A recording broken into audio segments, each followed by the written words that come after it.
원합니다. 오늘은 종교개혁 주일입니다. 종교개혁 주일이어서 오늘 여호수아 24장 말씀을 통하여서 이 종교개혁의 의미들을 좀 함께 살펴보도록 할 텐데요. 우리 종교개혁은 우리가 잘 알고 있는 것처럼 마틴 루터로부터 시작되었죠. 마틴 루터가 1517년 10월 31일이더라고요. 오늘이 10월 31일이잖아요. 오늘하고 똑같은 날이에요. 이날에 비텐베르그 성당에 가톨릭이 잘못한 것, 성경을 읽고 연구해 보니까 이것은 잘못한 건데 이걸 잘한 일이라고 하고 있는 것, 특별히 면죄부를 발행한 것, 또 교황이 절대적인 권력을 가지고 있었거든요. 그런데 그 교황의 너무 절대적인 권력을 가지고 있는 것들, 이런 내용 등등을 95가지를 적어서 반박문을 붙임으로 종교개혁이 시작되었죠. 이 종교개혁은 5가지의 정신을 가지고 있다라고 얘기를 합니다. 보통은 이제 3가지로 생각을 하기도 하는데 이 5가지의 정신이 있다고 해요. 첫 번째, 솔라 그라시아, 이건 오직 은혜로, 이런 뜻입니다. 그레이스, 이게 은혜라는 뜻이잖아요. 우리가 구원을 받은 것은 오직 하나님의 은혜에 의한 것이지 내 공로에 의한 것이 아닙니다. 모든 것이 하나님의 은혜입니다. 이제 이런 고백이죠. 또 솔라 피데, 오직 믿음으로, 내가 어떤 선행을 해서 어떤 하나님께 인정받을 만한 어떤 행동을 해서 구원을 선물로 받은 것이 아니라 오직 믿음으로 말미암아, 믿음이 없이는 하나님을 기쁘시게 하지 못한다고 말씀하셨고, 오직 의인은 믿음으로 말미암아 살리라, 이 말씀처럼 예수 그리스도를 믿음으로 말미암아 구원을 선물로 받은 것이다. 이제 이런 고백이 있어요. 또한 솔라 스크립투라, 오직 말씀으로. 여러분, 예전에는 하나님의 말씀이 오늘날 우리가 성경책을 가지고 있는 것처럼 이렇게 존재하지 않고요, 사람들의 마음과 생각 속에만 존재를 했어요. 왜냐하면 책이 그렇게 많이 있었던 시대가 아니었거든요. 그리고 하나님의 말씀을 잘 지켜야 한다는 생각을 가지고 있었지만, 그 생각이 잘못된 것은 아니지만 그 생각 때문에 오히려 많은 다른 사람의 말로 성경이 번역되어지지 못했어요. 번역을 하는 것, 하나님의 말씀을 번역하는 것, 함부로 번역을 했다가 훼손이 되면 어떡하나. 그래서 독일 사람들이, 프랑스 사람들이, 미국 사람, 그때는 미국이 없었죠. 영국 사람들이 예배를 드려도 라틴어로 된 성경을 읽었어요. 그러니까 이해를 할 수 없는 거죠. 오늘처럼 우리가 예배를 드리고 있는데 제가 성경을 막 읽는데 여러분들이 이해를 못하는 거예요. 왜 그렇게 했습니까? 성경을 잘 훼손하지 않고 보존해야 된다고 생각했기 때문에. 그런데 마틴 루터가 보니까 이 하나님의 말씀이 너무나 중요하고, 이 하나님의 말씀을 가지고 성도들이 살아야 된다. 우리의 신앙의 모든 근거는 오직 하나님의 말씀에 근거한 것이어야 한다. 그런 이제 고백을 했어요. 그래서 솔라 스크립투라라고 하죠. 그리고 오직 예수 그리스도를 통해서만, 솔루스 크리스토스, 그리고 오직 하나님께만 영광을, 솔리데오 글로리아. 우리 찬양대에서 솔리데오 글로리아라는 그런 찬양을 아마 불러보신 분들도 있으실 거예요. 오직 하나님께만 영광을. 이것이 종교개혁의 5가지 정신이에요. 우리가 이 종교개혁을 통해서 개혁신앙을 가진 그런 사람들이라면, 이 라틴어로 된 이 단어를 우리가 이해하지 못한다 하더라도요, 오직 은혜로, 오직 믿음으로, 오직 성경으로, 오직 예수 그리스도로만, 오직 하나님께만 영광을, 이 5가지를 그래도 우리가 잘 기억하고 있어야 됩니다. 왜냐하면 이것은 우리의 신앙의 뿌리가 되기 때문에 그래요. 나무가 뿌리가 튼튼해야 잘 자라고 비바람에 흔들림 없이 견딜 수 있는 것처럼, 이 뿌리가 깊게 내려야 우리의 신앙이 흔들리지 않을 수 있는 것이죠. 그래서 이런 이 종교개혁의 정신을 가지고 종교개혁을 하였지만, 사실은 종교개혁은 마틴 루터 이전에 이미 하나님의 말씀 가운데에서도 종교개혁에 대한 그런 이 정신이 계속 이 기록되어져 있는 것을 우리가 발견할 수 있다는 거예요. 그것이 오늘 이 여호수아 24장 본문의 말씀이에요. 오늘 한 두 가지 정도로 오늘 이 말씀을 통해 종교개혁의 정신과 의미를 좀 살펴보도록 하겠습니다. 먼저 14절, 15절 말씀을 같이 한번 다시 읽어보겠습니다. 14절, 15절입니다. 시작. 그러므로 이제는 여호와를 경외하며 온전함과 진실함으로 그를 섬기라. 너희의 조상들이 강 저쪽과 애굽에서 섬기던 신들을 치워버리고 여호와만 섬기라. 만일 여호와를 섬기는 것이 너희에게 좋지 않게 보이거든 너희 조상들이 강 저쪽에서 섬기던 신들이든지 또는 너희가 거주하는 땅에 있는 아모리 족속의 신들이든지 너희가 섬길 자를 오늘 택하라. 오직 나와 내 집은 여호와를 섬기겠노라 하니. 아멘. 우리가 이런 질문을 한번 해볼 필요가 있습니다. 종교개혁이란 무엇인가? 종교개혁의 의미는 무엇인가? 여러분, 종교개혁이라는 것은 무엇인가요? 말 그대로 종교를, 카톨릭을 개혁하자고 하는 것일까요? 아니면 카톨릭이 이런 것들을 잘못했으니까 이런 것들을 바로잡아야 된다고 지적하는 것일까요? 아니면 카톨릭에는 더 이상 희망이 없기 때문에 뭔가 새로운 종파를 만들어야 된다고 선언하는 것일까요? 우리가 종교개혁이라는 이름을 익숙하게 듣기는 했지만 이게 어떤 의미인지를 더 깊이 생각해 보지는 못하는 것 같아요. 종교개혁은 종파를 만들자는 것도 잘못을 지적하는 것도 개혁을 하자는 것도 아닙니다. 종교개혁은 하나님만 진짜로 잘 믿자는 운동입니다. 저를 따라서 한번 해보실까요? 하나님만 진짜로 잘 믿자. 하나님 잘 믿자라는 거예요. 하나님 잘 믿자. 아니, 하나님만 잘 믿자는 거예요. 카톨릭을 개혁해야 되겠습니다. 이거 새로운 종파를 만들어야 되겠습니다. 이게 아니에요. 보니까 하나님만 잘 믿어야 되는데 엉뚱한 것을 믿고 있는 거예요. 그래서 그렇게 믿으면 안 됩니다. 이렇게 믿어야 합니다. 라고 이야기하는 것이 마틴 루터가 95개 반박문을 통해서 이야기하고 싶었던 거예요. 뭐 개혁하려고 했던 게 아닙니다. 그 당시에 여러분, 마틴 루터 한 사람이 아무리 영향력이 크다 하더라도 어떻게 한 사람으로부터 시작된 종교개혁이 유럽 전역에서 마치 불 붙으면 그 불을 끌 수 없는 것처럼 유럽 전역에서 이렇게 불타오를 수 있었던 것일까요? 이건 한 사람의 능력으로는 할 수 없는 일이에요. 이 얘기는 무엇이냐면 그만큼 사람들의 마음 가운데 하나님 잘 믿고 싶은 마음들이 있었던 거죠. 이렇게 믿는 게 맞는 것인가 하는 의문점들이 있었던 거예요. 그런데 마틴 루터가 마치 이 물꼬를 트는 것처럼, 폭탄에 불을 붙이는 것처럼 불을 붙여놓으니까 여기저기서 맞아, 그렇지, 그렇게 하는 게 하나님 잘 믿는 거지 하면서 그런 불길들이 막 올라온 거예요. 이게 바로 종교개혁입니다.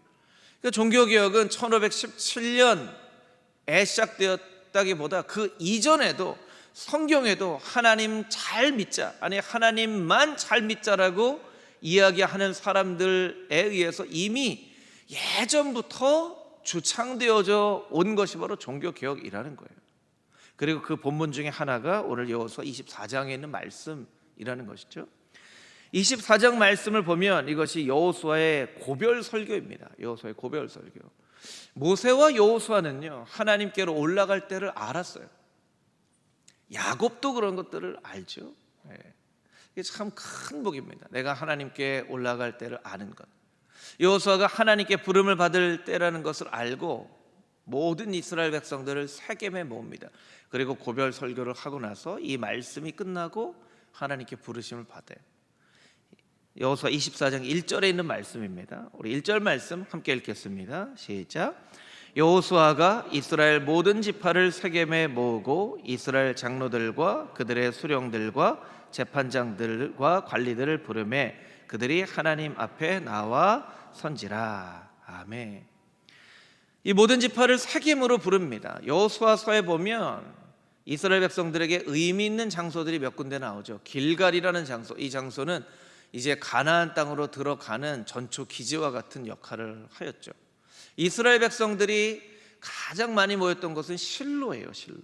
그런데 이 실로에 모이지 않고 세겜에 모이라고 한 것에는 역사적인 의미가 있기 때문입니다. 이 세겜은 아브라함이 가나안 땅을 처음 방문하였을 때, 여러분 가나안 땅은요 이미 아브라함이 살던 곳이에요. 갈대아 우르를 떠나서 가나안에 와서 정착을 하고 살았죠. 그래서 가나안에 처음 방문을 했을 때 하나님 앞에 단을 쌓고 첫 예배를 드리는 곳이 바로 세겜이고요.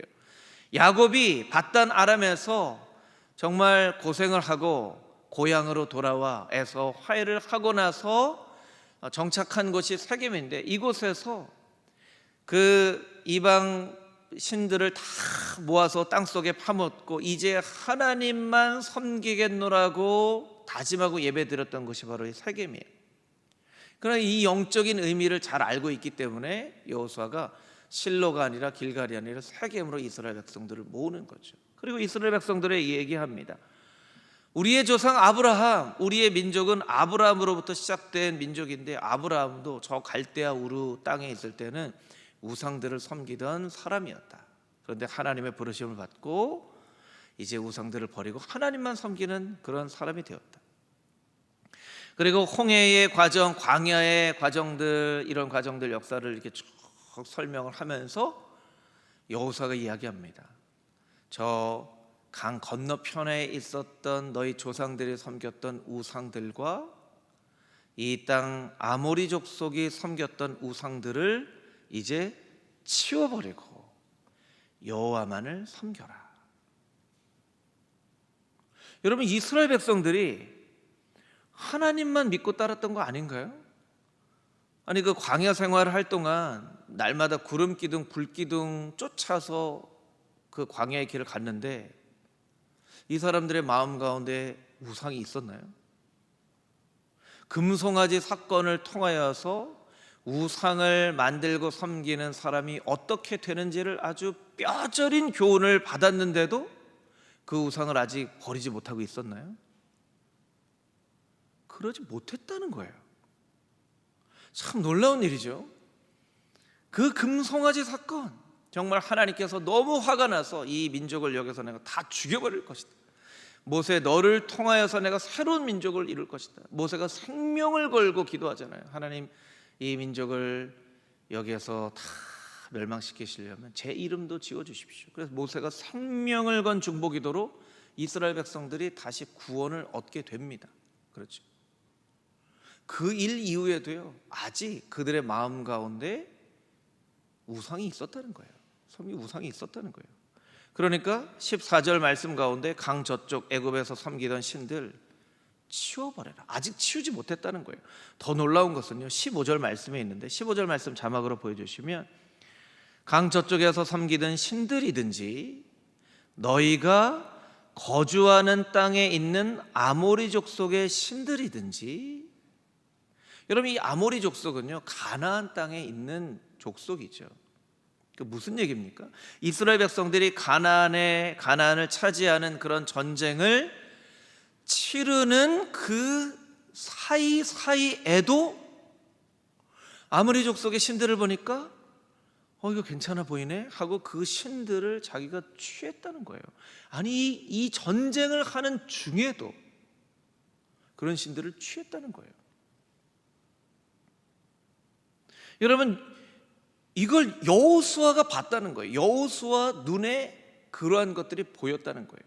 여러분, 여호수아 눈에 보였다는 것은 하나님도 이러한 사실을 알고 계셨다는 뜻이 될 수 있겠죠. 하나님도 알고 계셨을 거예요. 제가 이런 할 수 없는 가정이지만 만약에 제가 하나님이었다면 당장에 막 불기둥에 불을 한 10배쯤 막 떼서 니네 우상 다 버리지 않으면 이 불에 다 타서 없어질 거야, 이렇게 얘기했을 거예요. 하나님은 왜 그들이 금송아지 사건 이후에도 우상을 아직 버리지 못하고 가나안 전쟁을 하는 중에도 아무리 족속의 우상을 취했던 그것을 알고 있었음에도 불구하고 하나님은 왜 말씀하시지 않고 계셨던 것일까? 하나님은요, 하나님의 자녀들이 스스로 그 죄악으로부터 돌이키는 것을 기다리고 원하시는 거예요. 하나님은요, 정말 답답하리만큼 우리를 끝까지 기다리시는 분이세요. 여러분, 그 의미는 무엇입니까? 우리가 죄를 짓고 죄에 대한 벌을 받지 않는다고 좋아할 일이 아니라는 거예요. 죄를 지으면 죄에 대한 벌을 받아야 하지만 죄를 짓고도 죄에 대한 벌이 내리지 않는다고 안심을 하고 계속 죄를 지으면 안 된다는 거예요. 왜냐하면 하나님이 다 알고 계시기 때문에. 이렇게 죄를 지어도 당장 무슨 불행한 일이 생기거나 벌을 받지 않네 하고 아주 슬금슬금 죄를 짓습니다. 또 모른 척하고 죄를 짓습니다. 죄를 지어요. 근데 하나님은 다 알고 계시다라는 거예요. 여호수아도 알았는데 하나님은 당연히 알고 계시겠죠. 여호수아가 말하는 거예요. 아니, 그냥 그 애굽에서 섬기던 신들이 좋아 보이고 이 아모리 사람 농경 문화에 이제 가나안으로 오니까 이 아모리 사람이 섬기던 신이 너희 눈에 좋아 보이면 그래 좋아, 그 신 섬겨. 그 신 섬겨. 나와 내 집은 오직 여호와를 섬길 거야. 이렇게 여호수아가 고백하고 있는 거예요. 저를 따라서 한번 해볼까요? 나와 내 집은 여호와만을 섬기겠노라. 이것이 여호수아의 고백일 뿐 아니라 저와 여러분의 고백이 되기를 소망합니다. 아멘. 나와 내 집은 여호와만을 섬기겠다는 거예요. 여러분, 이 이야기를 듣는 이스라엘 백성들 하나님 섬기지 않았던 게 아니에요. 하나님 섬겼어요. 예배도 드리고 제사도 드렸어요. 문제는 하나님도 섬기고 이방신도 섬기고 하나님도 섬기고 우상도 섬기고, 어떤 때는 하나님 의지하지만 어떤 때는 이방신 의지하고, 어떤 때는 하나님이 필요하지만 어떤 때는 우상이 필요하고 한 거예요. 그래서 여호수아가 이스라엘 백성들에게 이야기하죠. 오늘 너희가 택해라. 오늘 너희가 택해라. 여러분, 오늘 택하라는 얘기는 이런 의미예요. 양다리 걸치지 말라는 거예요. 양다리 걸치지 마. 정신 차리고 양다리 걸치지 마. 하나님만 섬기려면 하나님을 섬겨야지. 어떤 때는 하나님을 섬긴다고 하고, 어떤 때는 우상을 섬긴다고 하고, 어떤 때는 하나님 당신이 필요합니다라고 얘기하면서, 어떤 때는 모른 척하고 우상에게 가서 절하는 그러한 행동 하지 말라는 거예요. 말라는 거예요. 여러분, 이 자리에 앉아있는 여러분들 중에 하나님 안 믿고 하나님 안 섬기는 사람은 없을 거예요. 그렇죠? 여러분, 하나님 섬기고 하나님 믿으니까 이 자리에 와서 예배를 드리는 거죠. 하나님 안 섬기는 사람은 없을 거예요. 그런데 하나님만 섬기지 않는 사람이 있을 수도 있다는 거예요. 주일에 와서는 하나님을 섬깁니다. 하나님 찬양합니다. 하나님만 계시면 아무것도 필요 없습니다. 하나님 당신은 나의 전부이십니다. 고백하지만 월요일에 세상을 향해 나가면 돈이 최고지. 돈이 최고지. 돈 벌어야지. 성공해야지. 하고 세상에서는 일주일 내내 돈을 위해서 살아갑니다. 그러나서 주일에 와서는 하나님만 있으면 됩니다. 월요일이 되면 돈이 최고지. 돈만 있으면 돼. 하고 살지는 않느냐는 거예요. 여러분, 우리의 삶 가운데 돈 없어도 됩니다. 성공 안 해도 됩니다. 때로는 건강이 없어도 됩니다. 그러나 하나님은 없으면 안 됩니다. 이렇게 고백을 할 수 있어야만 하나님을 섬기는 사람이에요. 그런데 하나님 계셔도 그 돈은 있어야죠. 하나님 계셔도 그 성공은 좀 해야죠. 하나님 계셔도 이 세상에 누릴 수 있는 것들을 그래도 조금은 누려야 되지 않겠습니까? 하는 것은 지금 이 이스라엘 백성들의 삶과 똑같은 삶이에요. 우리에게 눈에 보이는 우상만 없을 뿐이지, 형상으로 만들어진 우상만 없을 뿐이지, 똑같이 하나님도 섬기고 우상도 섬기는 그런 사람이라는 거예요. 여러분, 종교개혁의 정신은 무엇입니까? 하나님 진짜로 잘 믿자는 것이고요, 양다리 걸치지 말자는 거예요. 양다리 걸치지. 다른 거 없어도 됩니다. 여러분, 그렇게 고백하실 수 있으시겠어요? 하나님, 정말 돈 없어도 됩니다. 이렇게 고백하실 수 있으시겠어요? 돈 없어도 됩니다. 집도 없어도 됩니다. 성공도 없어도 됩니다. 건강도 없어도 됩니다. 하나님은 없으면 안 됩니다. 이렇게 고백하실 수 있겠냐는 거예요. 이게 바로 종교개혁의 정신이에요. 하나님을 믿자는 것이 아니라 하나님만 믿자는 거예요. 하나님만 믿지 않았던 사람, 어떤 사람들입니까? 마틴 루터가 종교개혁을 일으켰을 당시에 면죄부를 찍고 여러 가지 교황을 하나님처럼 믿었던 그 사람들이에요. 지금 여호수아 24장에 있는 사람들처럼 하나님 믿지만 어느새 가나안 정복 전쟁을 하면서 어느 틈에 그 가나안에 있는 신들을 이렇게 챙겨가지고 막 섬기기 시작한 이 사람들이에요.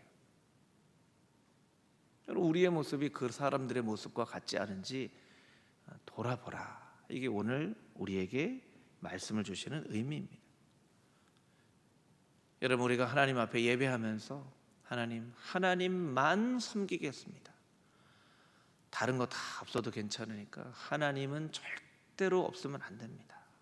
이렇게 고백할 수 있는 저 여러분이 되기를 주님의 이름으로 축복합니다. 아멘. 16절에서 18절까지 있는 말씀 우리 같이 읽어보겠습니다. 16절에서 18절입니다. 시작. 백성이 대답하여 이르되 우리가 결단코 여호와를 버리고 다른 신들을 섬기지 아니하오리니 이는 우리 하나님 여호와께서 친히 우리와 우리 조상들을 인도하여 애굽 땅 종되었던 집에서 올라오게 하시고 우리 목전에서 그 큰 이적들을 행하시고 우리가 행한 모든 길과 우리가 지나온 모든 백성들 중에서 우리를 보호하셨음이며 여호와께서 또 모든 백성들과 이 땅에 거주하던 아모리 족속을 우리 앞에서 쫓아내셨습니다. 그러므로 우리도 여호와를 섬기리니 그는 우리 하나님이시니이다 하니라. 아멘. 이 여호수아의 질문에 백성들이 대답합니다. 우리가 이제 다른 신들 섬기지 않겠습니다.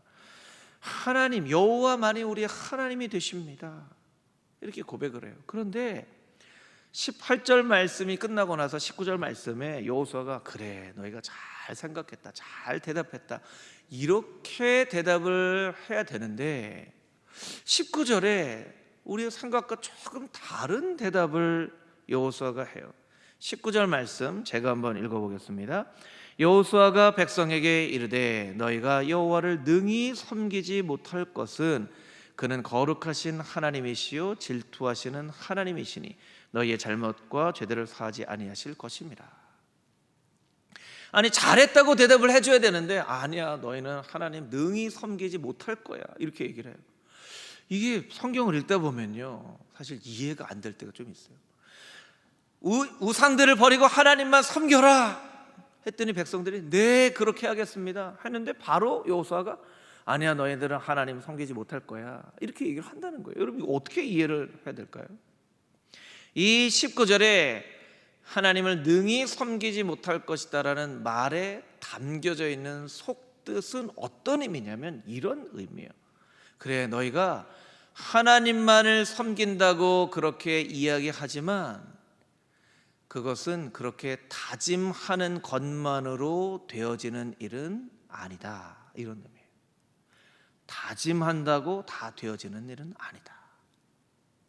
못하겠다, 너희는 정말 하나님 못 섬길 거야, 이런 의미가 아니고 다짐만 하면 안 돼, 이런 의미예요. 여러분, 우리가 살면서 얼마나 많은 다짐을 합니까? 얼마나 많은 다짐을 합니까? 진짜 많은 다짐을 하죠. 아내는 남편에게, 남편은 아내에게, 부모는 자녀에게, 자녀는 부모에게, 또 친구들에게, 뭐 직장 동료들에게, 혹은 나 자신에게 다짐을 합니다. 이거는 꼭 하겠습니다, 이건 꼭 하지 않겠습니다. 살을 빼려는 사람이 어떤 다짐합니까? 내가 무슨 일이 있어도 내가 야식은 먹지 않겠다, 내가 무슨 일이 있어도 이거 밥 반 공기만 먹겠다, 다짐을 하죠. 여러분 잘 지켜지나요? 여러분 잘 지켜지나요?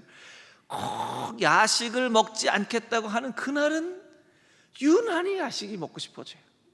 유난히. 아, 이거 밥 먹지 말아야지, 밥 반 공기만 먹어야지 하면 왜 이렇게 반찬이 맛이 있는지요. 그러면 이렇게 이야기를 하죠. 내가 밥 정말 반 공기만 먹어야지, 내일부터, 이렇게 하죠. 내일부터. 내일부터 얘기하는 거예요. 내일부터. 네. 여러분, 밥 살 빼고 안 빼고 뭐 이런 것에 대해서도 우리가 하는 다짐을 잘 지키지 못하는데, 하나님만 믿겠다고 하는 것을 다짐만 한다고 이게 이루어질 수 있겠냐는 거예요. 그렇게 되어지지 않는다는 것이죠. 네. 그래서 여호수아가 이스라엘 백성들에게 말씀하는 것이 있어요. 25절 말씀인데요. 25절 제가 한번 자막으로 좀 보여주세요. 제가 한번 읽어보겠습니다. 그날에 여호수아가 세겜에서 백성과 더불어 언약을 맺고 그들을 위하여 율례와 법도를 제정하였더라. 율례와 법도를 제정하였더라. 26절 말씀, 우리 중요한 말씀이니까 한 목소리로 같이 한번 읽어보겠습니다. 시작. 여호수아가 이 모든 말씀을 하나님의 율법책에 기록하고 큰 돌을 가져다가 거기 여호와의 성소 곁에 있는 상수리 나무 아래에 세우고. 아멘. 율례와 법도를 정합니다. 그리고 이렇게 하나님만을 섬기겠다라고 하는 이 약속을 율법책에다가 기록해요. 율법책에다가. 오늘날은 우리 초대교회 이 교회에서 구약성경은 39권으로 신약성경은 27권으로 해서 정한 게 약 한 400년경, 397년경에 66권을 성경으로 정했기 때문에 그 이후로는 여기에 성경에 더할 수도 뺄 수도 없게 이것을 정경으로 지키고 있었지만, 여러분 구약시대는요 하나님의 말씀이 이렇게 딱 정해져 있지 않았으니까 그것을 이렇게 적을 수도 있었던 거예요. 그런데 여러분 한번 생각해 보세요. 하나님의 말씀이 여기 이렇게 있는데, 하나님의 말씀이 여기 이렇게 있는데 여기에다가 무언가 어떤 내용을 적는다고 하는 것, 그것이 쉬운 일이었겠냐는 거예요. 이게 절대로 쉬운 일이 아닙니다. 이 하나님의 거룩한 말씀에 무언가를 적는다는 것은 너무너무나 이건 거룩한 일, 아주 정말 기도하면서 정해야 될 일이라는 거예요. 그런데 정말 우상을 버리고 하나님만을 섬기겠다고 이 율법책의 말씀에 적었다는 거예요. 적었다는 거예요. 성경을 좀 찾아보면요, 율법이라는 단어가 처음 나오는 것은 출애굽기 13장이에요. 출애굽기 12장은 이제 유월절이 되어질 것이다, 장자의 죽음이 임할 것이다 라고 말씀해 주시는 본문이에요. 그러니까 그 이전에는 이제 언약과 약속이 있었지만 율법이라는 단어가 처음 나온 것은 출애굽기 13장이에요. 그리고 출애굽기 24장에 보면 이 율법과 계명을 돌판에 새겨 줄 거야 라고 하나님이 말씀해 주세요. 그리고 나서 신명기 17장에 보면 율법서, 율법책이라는 말이 등장하기 시작하고요. 그 뒤로부터는 신명기 28장 이후로부터는 이 율법책이라는 말이 나와요. 그러니까 여러분 잘 한번 보세요.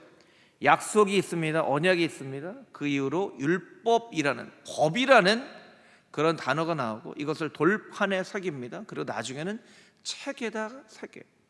하나님의 말씀, 여러분 하나님이 하나님의 말씀을 책으로 만들 필요가 없었다면 니네가 이거 잘 기억해라, 잘 기억해라 라고 말씀하셔도 되는데 왜 하나님의 말씀을 이렇게 책에다가 기록하게 하신 걸까요?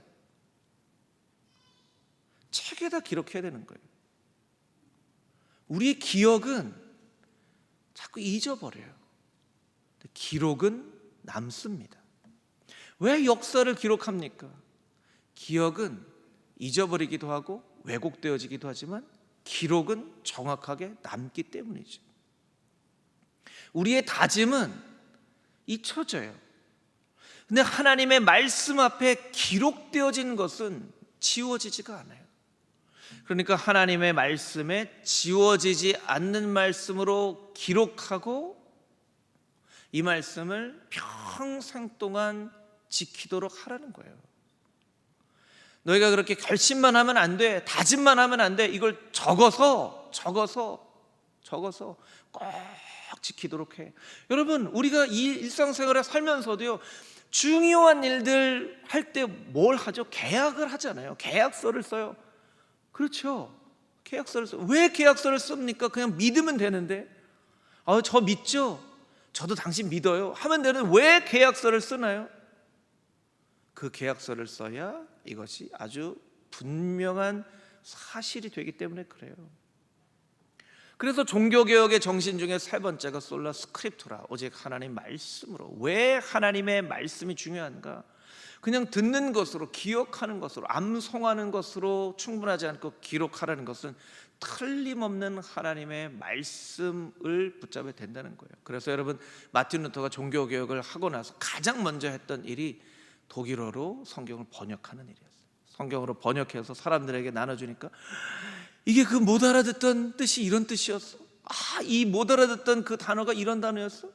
이 성경이 막 다른 사람들로, 다른 민족의 언어로 막 번역돼서 막 퍼지기 시작합니다. 그러니까 카톨릭에서는 또 이거 성경을 번역하는 사람들을 막 찾아다가 막 감옥에 보내기도 하고 고문을 하기도 해요. 막 어떤 한 사람들은 막 성경을 번역합니다. 어떤 사람들은 막 성경을 번역해서 나눠주지 못하도록 합니다. 그런데 오늘날 모든 나라의 언어로 성경이 번역되죠. 거의 대부분의 모든 나라의 말로 성경이 이미 다 번역이 되어 있어요. 왜 그렇습니까? 이 글로 적혀져 있는 하나님의 말씀을 우리가 붙잡아야 된다는 거예요. 여러분, 이 율법책은요 어디에 있었냐면 언약궤 옆에 있었어요. 언약궤는 어디 있었죠? 회막의 가장 거룩한 지성소 안에 있었죠. 거룩한 지성소 언약궤 옆에 율법책이 놓여져 있었어요.